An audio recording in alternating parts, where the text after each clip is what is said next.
ရှိပါတယ်အဲ့တော့ဒီ technical team ပြပြီးတော့ကျွန်တော်တကယ်ရှေ့ဆက်ပြအလုပ်လုပ်မယ်ဆိုတဲ့ကိစ္စကိုလည်းသူကအပြီးတော့ထောက်ခံပါတယ်အဲ့တော့ဒီကိစ္စလည်းဆက်လုပ်ဖို့သူကလည်းကျွန်တော်ကိုပြန်ပြီးတော့ပြင်ထားတာရှိပါတယ်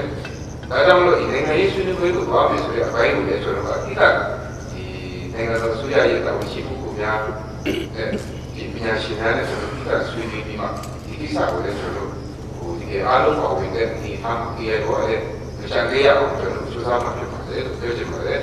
။နောက်ဒီဆက်သွယ်ရေးကိစ္စနဲ့ပတ်သက်ပြီးကျွန်တော်လောလောဆယ်မှာကျွန်တော်ကဆက်ဆံရေးရုံးအနေနဲ့မဖြစ်နိုင်ခင်မှာဒီကျွန်တော် technical team မှာကျွန်တော်ရဲ့ဒီအကူကကနေတာဝန်ရှိတဲ့သူကိုကျွန်တော်ဒီဆက်ဆံရေးကိုတာဝန်ယူတော့ကိုဒီ technical team နဲ့သူထားပြီးတော့တာဝန်ပေးမယ်သူတွေတာဝန်ပေးမယ်လို့ကျွန်တော်ဒီလိုစဉ်းစားပါတယ်။ကျွန်တော်တို့ကခုနပြောလိုပဲဒီ team ကိုပြင်ဖို့တက်ကချက်ချင်းလည်းနေဆောင်ရွက်နိုင်မှာဖြစ်တော့လည်းပဲကျွန်တော်ဒီတိုင်းပြန်လာတဲ့ကျွန်တော်ရွေးပြီးတော့အချင်းကျွန်တော်ဒီကိုယ်စတဲ့ဖွဲ့ပြဒီချီနာကိုပြန်လာဖို့စဉ်းစားထားတာရှိပါတယ်ဒါကတော့ကျွန်တော်ပုံပေါ်ရောက်လာတဲ့တင်ပြပါမယ်ပြီးတော့ဒီ team ကိုအရင်ညာပြင်ပြီးဒီမှာရှိတဲ့ဒေတာဆိုင်ရာအာဏာပိုင်များနောက်ဒီမှာရှိတဲ့အခြားသောဒီလိုတော့ကိုယ်စတဲ့များဒီမဘခနဲ့ကျွန်တော်ဆက်ပြီးမှဆက်လက်ဆောင်ရွက်နေအောင်အများလုပ်နိုင်အောင်ကျွန်တော်ကြိုးစားပါမယ်တနေ့ကဒီကျွန်တော်ဝန်ကြီးဒီတက်ဆွေးနွေးတဲ့ကိစ္စကိုကျွန်တော်ကနေ့ကအချမ်းပြင်းတော့ကျွန်တော်ကလည်းပြန်ပြီးဆွေးနွေးကြည့်တာဥပမာဒီချင်းတွေပြည့်တဲ့အခါမှာကျွန်တော်တို့ကတစ်ယောက်ဒီအစိုးရဘက်ကနေတတ်နေဒီနေအစိုးရတွေတစ်ယောက်ချက်ပြီး6ယောက်ဆိုတဲ့အပိုင်းတွေတချို့နေရာမှာကတော့ဒီလို10ခုတော့ထားတာတင့်တော်မယ်လို့ထင်ပါတယ်ဒါနေရာကြီးကျွန်တော်ပြန်ပြီးတော့အဲ့တော့ဘယ်နေရာမှာအရင်စပြီးထိုင်မလဲဆိုတဲ့ကိစ္စလည်းဒီကပြင်ပါမယ်တိုးတော်လည်းတချို့နေရာတွေမှာလူကြီးများတော့ညားပဲနဲ့ရှော့ချပြီးတော့ကျွန်တော်ဘက်ကတူအစိုးရဘက်ကတူဒီကခံတဲ့ဘုသူ့တောင်းတဲ့အရှိအနေများကိုအောက်စားလုပ်ပြီးတော့ဒီကိုတင်ပြတယ်ဥမာဘုပဲယုံကတော့ဖြစ်ဒီကျွန်တော်ဒီတက်ကမှရှိတဲ့ရှေ့ဘက်ကိုတင်ပြပါမဟုတ်ရင်ဒီစားကြပဲယုံတွေကိုကျွန်တော်ဦးတွေ့ပြီးတော့စစ်တဲ့ဟာပေါ့တချို့ကတကယ်ကိုဝင်လာလို့ရှိရင်လည်းတကယ်မျိုးစုံဝင်လာရင်ဒီနေရာမှာစစ်နိုင်ဖို့အတွက်ဘယ်လိုလုပ်ကြမလဲဆိုတဲ့အပိုင်းတွေကိုတိကျတဲ့ညှိဖို့ကျွန်တော်ကဆန္ဒရှိပါတယ်။ဘာပဲဖြစ်ဖြစ်ကျွန်တော်ကဒီဆက်ဆံရေးယုံကိစ္စကိုလည်းယုံအနေနဲ့မဟုတ်တော့လည်းပဲကျွန်တော်ကတာဝန်ရှိတဲ့လူကိုကျွန်တော်ဒီမှာတွေ့ပြီးမှတာဝန်ပေးထားတယ်လို့ကျွန်တော်ဒီဆုံးဖြတ်ထားပါဆုံးဖြတ်ထားတာဖြစ်ပါတယ်။ IDP ကိစ္စကတော့တနည်းအားကျွန်တော်ဆွေးနွေးတဲ့ထဲမှာကျွန်တော်အချမ်းချင်းကျွန်တော်သိကြတယ်လို့ပဲဒီကနေ့လည်းကျွန်တော်ထပ်ပြီးသိကြချင်တာကဒီ IDP ကိစ္စဟာကျွန်တော်တိုက်ပွဲတွေဖြစ်နေတဲ့အချိန်မှာတွားရေးလာရေးလို့ဆိုရေးပြအခက်အခဲရှိတာမှန်ပါတယ်။သို့တော်လည်းပဲကျွန်တော်တို့ဒီနားလေးရှာပြီးတော့အခုရေးပြနေတယ်လို့ကျွန်တော်ဒီလိုဆက်လက်ပြီးတင်ပြလိုပါတယ်။ဒီခါတည်းမှာကျွန်တော်တို့ကလည်းတန်တတ်ရှိပါတယ်။နိုင်ငံတကာအရေးကြီးလာပြီးဆိုနိုင်ငံတကာရဲ့လုပ်ပြီးလုပ်တာရှိတယ်လို့ကျွန်တော်တို့ကလည်းလုံခြုံရေးအရာဒီနားချအဒီဖြစ်စေမချအဒီဖြစ်စေကျွန်တော်ရင်းခဲ့တာလည်းရှိပါတယ်။သို့တော်လည်းပဲဒီနောက်ပိုင်းမှာကျွန်တော်ဆက်လက်ပြီးတော့တစ်ဖက်နဲ့တစ်ဖက်ညှိနှိုင်းပြီးဆောင်ရွက်သွားတဲ့ဆန္ဒဒီလိုဆောင်ရွက်သွားလို့ဆန္ဒရှိပါတယ်တကယ်အခုဒီလိုအခြေအနေမျိုးမှာကျွန်တော်အခုညီမပြေးနိုင်ဘူးဆိုလို့ရှိရင်လူရဲ့စိတ်ထဲမှာကျွန်တော်နိုင်ငံတော်အစိုးရကိုကျွန်တော်ပြည်ကိုပြီးသက်ဆိုင်ရာလွတ်တော်ကိုစီများကိုလူတို့ကအပြစ်ပြောစရာရှိလာတယ်ဒါကြောင့်မို့လို့ကျွန်တော်သုံးတရားဒီလည်းကိုတော့ရှာပြီးကျွန်တော်ဒီလားဒီကျွန်တော်ကိုလိုအပ်တယ်လို့ဒါကြောင့်မို့လို့ကျွန်တော်စဉ်းစားတာကကျွန်တော်ဆုံးဖြတ်ချက်တော့မဟုတ်ပါဘူးကျွန်တော်တို့ဒီတင်ပြတဲ့အချက်မှာတချို့နေရာတွေဒီနေ့ကျွန်တော်တင်ပြလို့ပဲနေရာပြီးတော့ကျွန်တော်ဘက်ကလည်းလာရောက်ကြည့်ရှုနိုင်ပြီးတော့နိုင်ငံတော်ဘက်ကလည်းလွတ်လွတ်လပ်လပ်လာပြီးကိုညီနိုင်တဲ့နေရာမျိုးတချို့ကိုကျွန်တော်ရွေးချယ်ပါတယ်ဒီလိုရွေးပြီးတော့တကယ်အားလုံးကဒါကိုစနစ်တကျနဲ့ကိုညီပေးလို့ရှိရင်ကြံတဲ့ရွာတွေကလည်းလူကြီးဖြစ်လာတယ်အကုန်လုံးကိုဒီချိန်မှာတန်လို့ရပြီလို့ပြောရုံနဲ့တော့ကျွန်တော်လူစုကလည်းတော်တော်လေးမပြတ်နိုင်ဘူးလို့ကျွန်တော်ထင်ပါတယ်ဒါကြောင့်မို့ဒီကိစ္စကိုလည်းကျွန်တော်ဆက်လက်ပြီးတော့ညှိနှိုင်းပြီးတော့တကယ်ပဲစပြဖြစ်နိုင်တဲ့နေရာများကိုရွေးချယ်ပြီးအခုညီပြီးတော့မယ်အကောင့်တွေပေါ်ပေးမယ်ဆိုလို့ရှိရင်အောက်ပြနိုင်မယ်လို့ဒီတဲ့အကြောင်းကျွန်တော်တို့အမြင်ကိုလည်းဒါတင်ပြလုပ်ပါတယ်ဒီကွန်ပျူတာကိစ္စပိုင်းဆိုင်ရာလည်းဒါကျွန်တော်ကဒီ IDP များကိုပြန်လည်နေရာထားထားရေးတို့လုပ်နိုင်လို့ရှိရင်ဒါလည်းပါသွားမယ်လို့ပြောကြည့်ပါတယ်။တပ်ပိုင်းဆိုင်ရာကိစ္စများကတော့တတိယကျွန်တော်ပထမဒီအစည်းအဝေးမှာကျွန်တော်တို့အနေနဲ့ဒီနိုင်ငံတော်ရဲ့ကုစလေများကိုတင်ပြပြတဲ့အခါမျိုးပါပဲ။ဒီလိုတပ်ပိုင်းဆိုင်ရာကိစ္စများကကျွန်တော်တို့အချင်းချင်းနားလည်တဲ့ကိစ္စတွေများတယ်။ကျွန်တော်တို့ကဒီမှာတစ်ခါတည်းပြောလိုက်ရင်ဒီလိုကိစ္စကအဆက်အစမပြီးပဲနဲ့ဒါလည်းမလွဲမှားတာမျိုးလည်းဖြစ်အောင်ဖြစ်တတ်ပါတယ်။ဒါပေမဲ့ဒီကနေ့ကျွန်တော်တို့အားလုံးရဲ့ရှင်းဖို့မှာကျွန်တော်တင်ပြလိုတာကဒီတရုတ်ပြည်သူ့သမ္မတနိုင်ငံရွှေလီအစည်းအဝေးပြီးတဲ့နောက်ပိုင်းမှာတပ်ပိုင်းဆိုင်ရာကိစ္စရပ်များတော်တော်များများကိုကျွန်တော်တို့အချင်းချင်းညှိနှိုင်းပြီးတော့ဆောင်ရွက်နိုင်ခဲ့ပါတယ်။အထူးသဖြင့်ကတော့ဒီလိုအရှိပြီးတဲ့ဒီရဘက်မှာတိုက်ပွဲတွေရှိတော့ပါပဲ။အခုမပြောရင်းနဲ့တိုက်ပွဲတွေတစ်ခုတစ်ခုဖြစ်လို့ရှိရင်လည်းချက်ချင်းကျွန်တော်တို့ပြန်ပြီးမှထိထုတ်နိုင်ပါတယ်။ရှမ်းပြည်နယ်ဘက်မှာကတော့ကျွန်တော်တို့နည်းနည်းလေးအရှုပ်တွေရှိပါတယ်။ကျွန်တော်တို့ပြည်ရေးတက်ရှိတယ်လို့အခြားသောမဟာမိတ်တပ်တွေလည်းအများကြီးရှိတယ်။အဲ့တော့ဒီမဟာမိတ်တွေနဲ့ညှိနှိုင်းရေးဆောင်ရွက်ရတဲ့အပိုင်းတွေမှာတချို့ကျွန်တော်တို့ကလုပ်နိုင်တာရှိတယ်လို့တချို့လည်းမလုပ်နိုင်ဘူး။ပြီးတော့နေပြည်အနေထားကြဒီခြားသတ်မှတ်ထားတာမျိုးတွေလည်းရှိတဲ့အခါကျတော့ဒီရမခပြည်ဘက်မှာကျွန်တော်တို့အခက်အခဲရှိပါတယ်။သို့တော်လည်းပဲဒီကိစ္စကိုကျွန်တော်အချင်းချင်းညှိနှိုင်းပြီးတော့ဆက်လက်ဆောင်ရွက်သွားနိုင်ရေးအတွက်မနေ့ကပဲကျွန်တော်သက်ဆိုင်ရာစစ်ဘက်ကခေါင်းဆောင်များနဲ့ကျွန်တော်သဘောထားချင်းညှိနှိုင်းချက်တွေဖြစ်ပါတယ်။ဒါလည်းကျွန်တော်ကြိုးစားပါမယ်။ကြိုးစားမယ်လို့ပြောတဲ့အခါမှာဒါကျွန်တော်ကပြည်သူလူထုရဲ့လုံခြုံမှုနောက်တစ်ခုကကျွန်တော်တို့ကတစ်ဖက်တစ်ဖက်ယုံကြည်မှုဒီဆောက်ရေးအတွက်ကျွန်တော်ကဦးတည်ပြီးပြောတာဖြစ်ပါတယ်။ကျွန်တော်ပြောချင်တာကတော့ဒီအစည်းအဝေးမှာကျွန်တော်တပ်ပိုင်းဆိုင်ရာကိစ္စများကိုအခြေခံမဲ့မဆွေးနွေးတဲ့အခါမှာအရှုပ်သောကိုယ်စားလှယ်များအနေနဲ့ကျွန်တော်တို့အပေါ်မှာနားလည်လွယ်မှာမဟုတ်ကျွန်တော်ဆွေးရပါတယ်။ဘာဖြစ်လို့လဲဆိုတော့အခုချိန်ထိအပြစ်ခရဆိုင်ရေးစာချုပ်ကိုချုပ်ဖို့ကျွန်တော်အစဉ်တည်းမဖြစ်သေးဘူးလို့ကျွန်တော်ကပြောဆိုနေလို့ဖြစ်ပါတယ်။အဲ့တော့ဒီလိုပြောနေတဲ့အချိန်ထဲမှာပဲကျွန်တော်ကတပ်ပိုင်းဆိုင်ရာကိစ္စများကိုဒီမှာအခြေခံမဲ့ဆွေးနွေးမှုဆိုရင် RKO ကဘာဖြစ်လို့ဒီတပ်ပိုင်းဆိုင်ရာကိုဆွေးနွေးတယ်လဲသူတို့ကဒီအပြစ်ခရဆိုင်ရေးစာချုပ်မချုပ်ချင်လို့ဒီကိစ္စကိုမဆွေးနွေးတာလားဆိုတဲ့အမြင်မျိုးရှိသွားမှာကိုစိုးရိမ်လို့ပါကျွန်တော်ရွှေဒီမှာပြောခဲ့တဲ့ဒီကျွန်တော်မပြီးပါဘူးနိုင်ငံရေးဆွေးနွေးပွဲများကိုတက်လာနိုင်ဖို့အတွက်အချင်းချင်းအမောက်ခတ်ချက်ပေးပြီးတော့ခိုင်မာတဲ့ပြစ်ခတ်ချက်တွေရရှိတဲ့အထိဆက်လက်ဆောင်ရွက်သွားမယ်ဆိုတဲ့ဒီပါလေ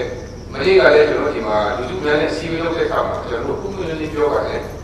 အရင်မိုင်းကြရမှာကျွန်တော်ဘူးကြီးနဲ့အလုပ်တော်ကျွေးတဲ့အခါမှာဒီကိစ္စပြောခဲ့ပူပါတယ်အပြစ်ခတ်ချက်ဆိုင်ကြီးနောက်တစ်ချိန်ကျွန်တော်တို့ကနောက်တစ်ခွင့်ရတဲ့ပြည်စင်တာလို့မဖြစ်စင်ပါဘူး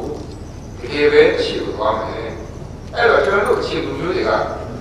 ကလွတ်လပ်ရေးလိုချင်ခဲ့တဲ့မျိုးတွေဖြစ်တယ်အခုလည်းလိုချင်တယ်ဒါပေမဲ့ကျွန်တော်တို့တောင်းဆိုနေတာစစ်မှန်တဲ့ပြည်တော်စုအဲမှာကျွန်တော်ကအတူတူက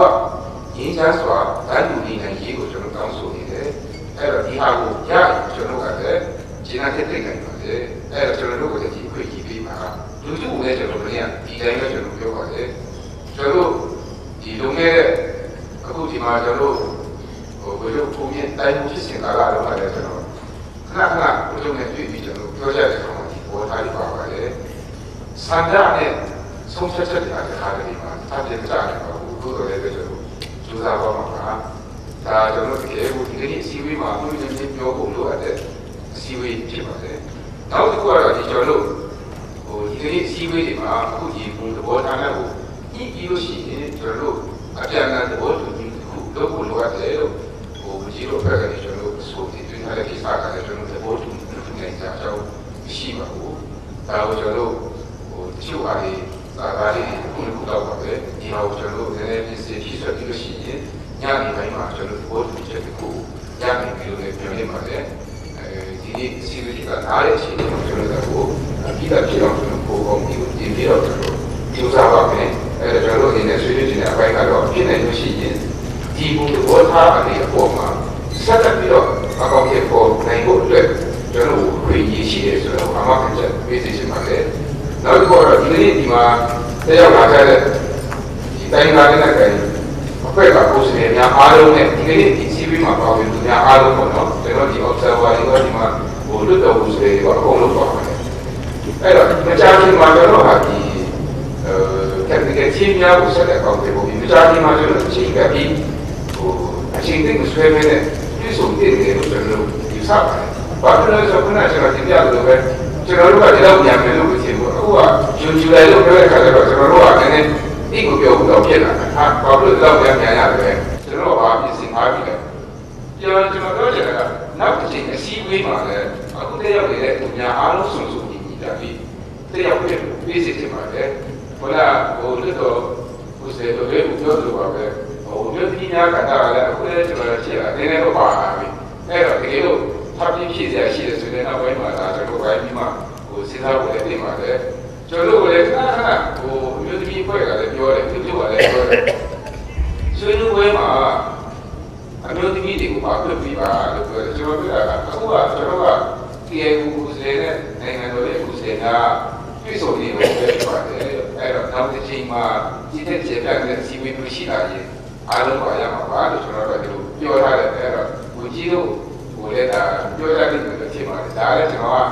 အားလုံးဒီကျွန်တော်တို့ယူနီပိုင်းကလည်းခဏတော့ဆိုနေတဲ့ကိစ္စကိုဒီမှာအားလုံးရှိမှကျွန်တော်ပြပြတာဖြစ်ပါတယ်အဲ့တော့ဒီကျွန်တော်ပြောချင်တာပြတဲ့ရက်ခဏကတော့နာပြောလို့ပဲဒီမူနဲ့အခုကျွန်တော်ပြောနေတဲ့ခေါင်းစဉ်အောက်မှာဆက်ပြီးမှခင်ဗျာကောင်းတဲ့ပေါ်နေရေးကိုကျွန်တော်တို့သဘောတူနေဆိုရင်ဒီကိစ္စစီဝေးမှာကျွန်တော်တို့ဒီချက်တစ်ခုကိုချမှတ်နိုင်မယ်လို့ယုံကြည်နေဆိုတဲ့ကြောင့်ကျွန်တော်ဥစွာတော့ဆွေးနွေးလို့ပြပါတယ်ဘု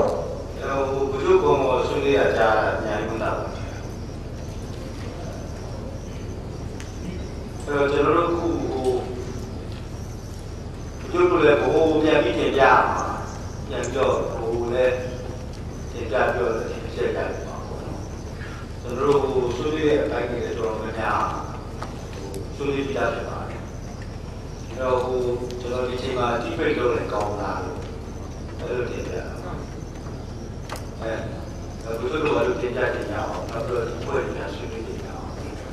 နေရာတွေကျွန်တော်ဒီတော့ဆောက်ကဆက်စပ်ပွဲတွေဆိုတော့ဒီနေ့မှာပဲပြီးသွားတင်ကြတော့ဆိုပြတဲ့ဒီစစ်ချာရအောင်ဟုတ်ကဲ့ဒီပိတ်လုံးလည်းကျွန်တော်တို့မှာအခန်းအခန်းရှိတယ်ဘက်ကအခန်းကြီးဘက်ကအခန်းကြီးပေါ်မှာပို့လို့ထားပြီးတော့ဆွေးနွေးလို့ရပါတယ်ကျွန်တော်တို့ပိုင်းရတယ်ဒီကြားဆွေးနွေးမယ်ဆိုတဲ့ကျွန်တော်တို့ရှင်းနေပါမယ်ရိုးစတော့နိုင်ဘောတော့ဒီပိတ်ကိုဆက်တယ်ဟုတ်ကဲ့ဟုတ်ကဲ့ဒီပိတ်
နောက်တက်အချက်လည်းတူလို့ရပါတယ်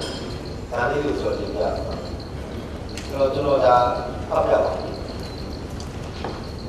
ကျွန်တော်ဒီနေ့ပေါ်ဆောင်ရေးလုပ်ငန်းကော်မတီနဲ့အချင်းလူပြောင်းရေးဖွဲ့ကဲလို့ကြားဒီနေ့သဘောတူညီချက်ခုဒီမှာကျွန်တော်ကျန်းလို့ပြန်ထားပါတယ်ဒီကုရင်သားကိုရအောင်ပြပါခိုက်တယ်ပြောင်းလို့ဒီနေ့နဲ့ပေါ်ဆောင်ရေးလုပ်ငန်းကော်မတီတို့ကပြောင်းလို့ကိုကြီးပေါ့အောင်ဆောက်လုပ်တဲ့ဖွဲ့တယ်ဒီချင်းလူပြောင်းရေးဖွဲ့ကဲလို့မှဥစ္စာလုပ်ခံဆောက်လုပ်ဆွေးနွေးဖို့ဆိုတဲ့ဖွဲ့ကို2013ခုနှစ်မေလ28ရက်နေ့မှာ30ရက်နေ့အထိချင်းပြည်နယ်အဲ့မှာကျွန်တော်တက်ပြီးတော့လောကင်းပါစီလို့ချင်းပြည်နယ်ဒီနာမျိုးလောကင်းသွေးရှိမထွေကမှာပြုစုဆွေးနွေးခဲ့တာဒီဆွေးနွေးပွဲနဲ့ကုလသမဂ္ဂပြည်သူ့ပြည်သူ့မြန်မာနိုင်ငံဥပဒေလေပစ္စည်းပြည်ကျေနံပြမြန်မာနိုင်ငံဆိုင်ရာတုတ်တိတုဒ္ဒနိုင်ငံတိုင်ယုံဒုတိယတိုင်ယုံတာဝန်ခံမစ္စတာဒီစီ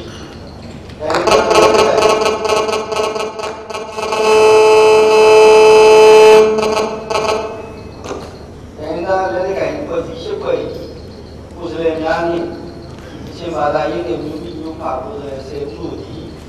ဒီလာပြီးများ observer ဖြစ်တဲ့ဥက္ကဋ္ဌမှာပိုင်းနဲ့သာဝရတန်ခိုင်မြဲသောညီငယ်ရေးဆောင်ရေးကိုအာမခံနိုင်သောနိုင်ငံရေးရသောတူညီမှုများပြီးများပုဂ္ဂိုလ်လာတဲ့ရေးကိုပြီးပြီးတစ်ဖက်ကိုယ်စားလှယ်များမှအတိတ်တည်များရှိမောက်တဲ့အောက်ပါချက်များသူ့တစ်ဖက်ကိုတူညီအတီးတူလက်မှတ်ရေးထိုးလိုက်ပါကာကြီးနိုင်ငံတော်ဆိုပါနှင့်အချင်းလူပြောက်ရေးပွဲတို့နိုင်ငံရေးဆွေးနွေးမှုများဆက်လက်ဆောင်ရွက်ရန်ပေါ်ခါဝေးတစ်ထက်တပ်ဖွဲ့များမှစိတ်ကတက်တဲ့မှုများလျှော့ချခြင်းထပ်မံမဖြစ်ပွားအောင်တိတ်တိတ်ချင်းတို့ကိုဆောင်ရွက်သွားရန်ပေါ်ဒါနဲ့တစ်ဖက်ကိုယ်စားလှယ်များပါဝင်သောစောင့်ကြည့်ကြီးကြပ်ရေးအဖွဲ့တစ်ခုဘိုင်းMonetary Committee ဖွဲ့စည်းရန်မူအားဖြင့်ပေါ်ဂါကြီးနေပြည်တော်လုံးရနေရဆုံးစွာတွေ့ကြောင်းဒီထိုင်သည့်ပြည်သူများရဲ့ကျယ်တော်ရေးတိဆက်ရာကိုဆက်လက်ဆောင်ရွက်သွားရန်ပေါ်ငါတပိုင်းဆိုင်ရာတက်ရာခြားခြားမှုများနှင့်ပတ်သက်ပြီးဆက်လက်နေဆောင်ရွက်ရန်ပေါ်စာလုံးငင်းငင်းလုပ်ငန်းစဉ်များနေဆောင်ရွက်နိုင်ရန်ကဲကိုယ်စားလှယ်နဲ့လုပ်ပဲ technical team ကိုဒီချမ်းလို့ရတာရှိတော့ရတော့တော့ဒီကုတော့ဒီချက်ကိုတစ်ခါကိုယ်စားလှယ်များသည်အောက်ပေါ်ပြပါတက်တဲ့များရှိနေဒီသူကလည်းဒီသူကြပါဒီဆိုတော့အဲ့မှာတစ်ခါကိုဒီမှာရေးထိုးပါမယ်နောက်ပြက်ခါမှာဒီကတဲ့များဖြင့်ဒီစတာဘီဂျီနံပြပါပါတယ်ဒီစတာဘီစီပါပါတယ်နောက်တော့ရွေးတဲ့ဆရာဦးကျေဦးဆောင်မှန်နောက်တော့ဒီလိုကောမှဆရာကနောက်နိုင်လာကြီးဘုံကြီးတဲ့ပါကြီးဘုတို့ဆိုင်ရာ CSSSC ကိုစား SSPP SSC နောက်စာပေကွန် WSP နောက်ကမောင် NTA ဆိုတော့ကျွန်တော်အဲ့ဒီတည်းရှိမှာတော့ဒီခုကိုလည်းကျွန်တော်ချမ်းဒီဆိုထားပါတယ်ဒီထဲမှာတို့တို့ဒီထဲဒီဟိုတစ်ချက်ကစားလာနေတော့ဟိုတစ်ဖက်ပြီးနိုင်တော့ကျွန်တော်တို့ဖြတ်ဖို့ဖြစ်ဖို့နောက်ဖြတ်တဲ့ဒီထပ်ဖို့အဲ့ဒါလေးကိုကျွန်တော်ပြသွားပါတယ်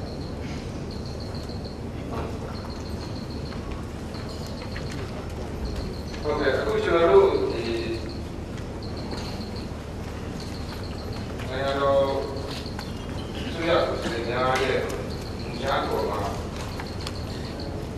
ဒီဘောထားများမူများအရာကတော့ကျွန်တော်တို့သိစင်စရာမရှိပါဘူး။ဘာကြောင့်ဆုံးနေတဲ့ကျွန်တော်တို့ကောင်းစဉ်တဲ့ပေါ်မှာဥစွာဆွေးနွေးလိုပါတယ်။အခုဒီမှာဉာဏ်ကြီးထားတဲ့နေရာမှာဒီအောင်စုငြိမ်းချမ်းရေးပေါ်ဆောင်ရေးလုပ်ငန်းကော်မတီရှင်တို့တော့ဒီရဲ့ဘုရားအခြားငြိမ်းချမ်းရေးပေါ်ဒီချက်ဒီမှာပါတယ်ကျွန်တော်တို့ဒီရှင်တို့ကဒီအဖွဲ့ကျွန်တော်တို့အနေနဲ့သုံးနေရအရှင်ဒီလွတ်လပ်ရေးအဖွဲ့သုံးနေတာအဲ့ဒါကိုမြန်မာစာနဲ့ရေးရင်ဟိုအိတ်ပဲကောက်ချက်တဲ့ မျိုးမျိုးဝယ်ကြမှာဆိုတော့ကျွန်တော်ဒီမှာ KIO လို့ပဲသုံးဖို့ကျွန်တော်ပြောပါတယ်ဒါကြောင့်လို့ဒီလောင်စုငင်းချမ်းရေးပေါ်ဆောင်ရေးလုပ်ငန်းကော်မတီနဲ့ KIO ကိုယ်စားအဖွဲ့တို့ဤသဘောတူညီချက်တို့ပြင်ဆင်ကြပါတယ်ငင်းချမ်းရေးဆိုတဲ့ဘောဟာရကိုကျွန်တော်တို့လည်းလောလောဆယ်ဒီမှာကျွန်တော်တစ်ဖက်နဲ့တစ်ဖက်ဘောတူညီချက်ဖြစ်တဲ့ကြောင့်ငင်းချမ်းရေးဆိုတဲ့စကားလုံးကိုသုံးနေတဲ့တို့ပြင်ဆင်ကြပါတယ်ဒါကြောင့်မလို့ဒီနောက်ပိုင်းနေမှာလည်းဒီရှင်းလုံးမျိုးကြီးအဖွဲ့တို့ရေးထားတဲ့နေရာတွေအကုန်လုံးမှာ KIO အနေနဲ့ပဲကျွန်တော်တို့သုံးပြုဆွေးနွေးကြပါတယ်ပထမနံပါတ်1မှာကျွန်တော်တို့ဒီရှင်းလုံးမျိုးကြီးအဖွဲ့ဆိုတဲ့ဟာကို KIO ပြီးတော့ခုနကကြီးပြောတဲ့ဒီနောဂိမ်းတွေခမ်းမဆိုတဲ့ဟာလည်းကျွန်တော်တို့ဘာမှဆက်ပြီးမှသိစေရမရှိပါဘူးဒါတော့ဒီပါတယ်နံပါတ်2အနေနဲ့ကျွန်တော်တို့ဟာဝရဒီကံခိုင်နေတော့ငင်းချိုင်းဆောက်ရေးကိုဘာမှခံရရောနိုင်ငံရေးရကိုသူညီမှုများဖြစ်ပေါ်လာတဲ့ရေးကိုဒီနေရာမှာကျွန်တော်တို့ဒါအတိတ်ကပြည်သူ့ချက်ပိုင်းမှာကျွန်တော်တို့ခါတယ်မှာကျွန်တော်ကဒီကိုထုတ်ပြန်ရမှာဖြစ်တဲ့ကြောင့်မလို့ဒီဟာဝရဆိုတဲ့အားကိုမထည့်ပဲနဲ့ဒီကံခိုင်နေတော့ငင်းချိုင်းရေးလို့ပြောရင်လုံလောက်တယ်ဖြစ်ပါတယ်အဲ့တော့ဒီဟာဝရကိုမထည့်ပဲနဲ့ဒီကံခိုင်ရေး